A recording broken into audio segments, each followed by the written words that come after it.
on Sunday?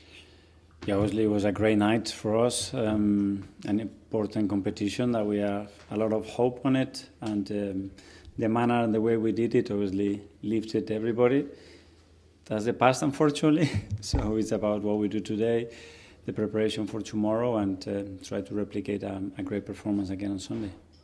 There was a lot of brilliant things you did, and maybe was the toughest thing having to take Miles Lewis-Skelly off in that first half. What was your thought process if you get a chance to talk to you about it, and how much do you have to work with him to make sure this is the next sort of part of his process and progress, because I know you're quite protective over him? Yeah, I think it was quite clear that that we have a liability there with the yellow card and the next action. So it wasn't the moment to take any risk, and learn from that experience managing the game for so long, especially with how important this competition is. So yeah, a lesson to learn from him for sure. We will support and help him. But yeah, the line is really thin in the sport, and he needs to understand that. Yeah, and he's obviously done so much good for you. Do you get the sense he's the sort of player that can learn quickly? Yeah. Like, yeah, because he's very intelligent. He's extremely demanding of himself, and that's a fine, by the way. And yes. and I don't know. It's up to you guys. Up to you. Hopefully, you have that in place. I think so. So I think it's better for you guys to discuss with your colleagues. Dinner, yeah? Good dinner. So, yeah, I know straight away his reaction is like that. He's a perfectionist. He's got a great environment around him. And they are here to learn as well. We understand that Thomas Tuchel has a short list. It doesn't sound so short of 55 players. Would you expect both Ranieri and Miles Lewis-Skelly, given their form, to be on that list? And how do you feel about that in terms of the next step of their development? Well, I have no idea. Obviously, what I read and hear about, the noise that is around it. So, as Thomas would take with his coaches the decision, and we will support it.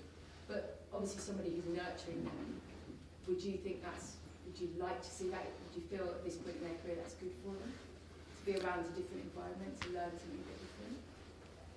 Well, knowing Thomas and the coaching staff and the environment that they have created around the England camp, I think it will be an incredible experience for them, if that's the case, whenever that is. That's not my decision, that will be their decision. How we manage him here, it's ours, it's in our control. Down there, we'll leave it to coaches and people that are super experienced, much more experienced than me. Well, talking of experience, 200 up for you. Yeah. The top three, maybe, as you sit here now, moments so far, and have you got another 200 in you? It's gone fast. Probably the number one is with the day that I was sitting here on the first day, just fulfilling that dream of one day becoming the manager of this incredible football club. And then there are many others, but the other night was up there with one of the best because of the way we did it. First two, I went third. A trophy, for sure. When we won the first FA Cup after everything we went through as a club the last few years, and the COVID period, which was really, really, really difficult as well. 200 more? Win tomorrow. This is in this industry what happens, and try our best. I have a lot of energy still, and very driven to have more success. Okay, we'll see you from Premier League. Hi. Odegaard usually drops in at 6 to help with ball progression and your build-up. Even though he might not be providing a lot more assists and goals that maybe people expect this season, he clearly is very vital in that build-up stage. He himself said he hasn't been at his best, but do you think he's been hard on himself as captain, and we should be looking at the other things that he contributes on the pitch to the wider team? Yeah, obviously when you isolate data and you are looking at certain aspect of the game, that cannot reflect just the overall performance of a player for sure, but he's got ability to do that, what you are talking about in that phase, and then still arrive in great positions, in great situations to provide assist and to score a goal, and he proven that many times, and the other game, I think it was a very good example of that. And we've seen a lot more variance in build-up and positionally from your players, obviously due to your injuries. PSV, we saw Timber near the back post, get the header. Calafiori was very high up. You had about 6 players in the box at times. Has this period really inspired you with different attacking opportunities to the possibility where when you have your full attacking options back, you still want to be a bit unpredictable and a little bit more fluid than you possibly have been in the past? Yeah, we need to look at threat from other areas, and obviously we lost very important wingers that provided a lot for us in that final third. And we're looking to explore other options as well. The team has this capacity to adapt, a lot of players with great football intelligence as well, to understand when to move and why, especially they do certain things. And they certainly float, and we saw actions and combinations that very difficult to defend. Ruben Amorim said the key for him and the team will be surviving physically through the match on Sunday. How physical do you expect this match to be? Because even through the rough patch that they're having, they've surprised people with results in the most random of times, and it's on time. Yeah, well, I mean, that's the history of that football club, and then the players that I have, the coach that I have, and watching the game last night against Real Sociedad, you come very clear that they are very capable to put a really strong performance and beat you on the day. So we know that, we know the difficulty of the match, and that's how we prepared. Tom, Football London. Hi, Mikel. Hi. You mentioned on Tuesday night last week that we've gone from a situation of 0 goals in 2 games to 7 goals in 1 game, which being the beauty of football. You've had a few more days to kind of reflect on that. Do you have any more insights into how we did go from 0 goals to 7 goals in 1 game? Yeah, and as well the way the game could have gone as well, but that's the reality. If they would have scored, we were in total control of the game. In one action, they had the big chance with Saivari, and they hit the crossbar. That could have changed the game, you know. And if Imad gets sent off, it would have been a different game. So that's why that you have to really understand the context of the game and how it happened. We're super effective in the final third in the box, and that's a massive strength, especially in the Champions League. And that's why we won the game with that margin. That's clear. It feels like the intensity of the Premier League has been very high, and the Champions League maybe released some of that, a different competition, something new. Returning to the Premier League this weekend, can you utilise that freedom and that enjoyment from that midweek win to take into Sunday?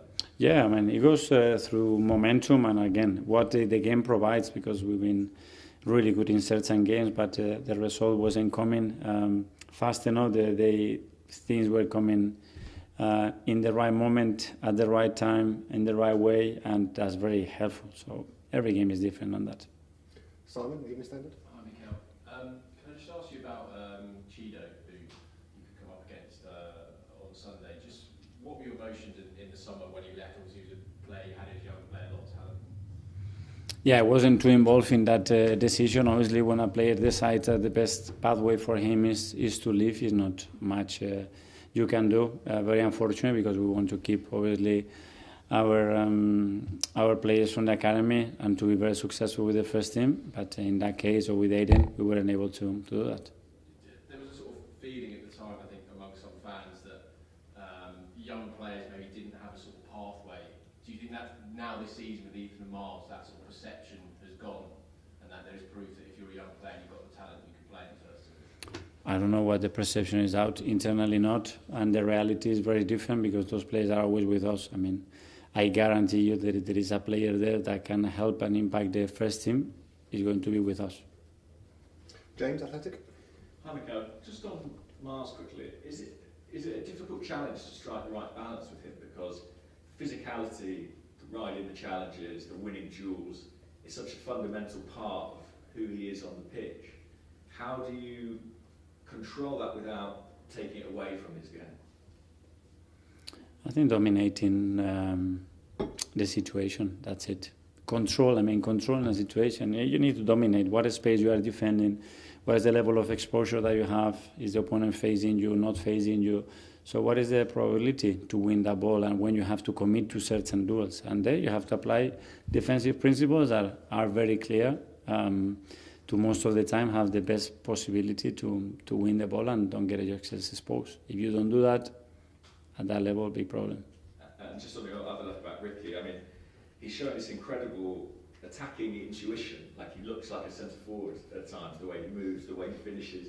Is that something you knew about him, or is it something you've discovered since he arrived? No, he certainly has that capacity to flow in areas that for a defender is very unusual. So that was something that really caught my eye. The other one that is very unpredictable, sometimes chaotic, and that can be very difficult as well from the opposition. And that eye on goal, especially in open play. To be fair, I didn't have that understanding of the things that he could do, but you see day to day in training that he's very capable of creating things that they are not there in that moment, you know. And finally, in the last section, we'll go to Nick at the back there. Hi, Mikel. Hi. I don't think this is too personal, but I saw you yesterday encouraging us to engage in your wife's first book, which must be very exciting for you and the family. I just wondered if there's any sort of crossover that you talk to each other about how to... Well, very proud of her because she's doing amazing, and she has an incredible career in various ways, and she's very much into that right now. And yeah, to have the person that I love the most in this world next to me and giving everything that he gives to me, yeah, I feel very lucky. Okay, guys.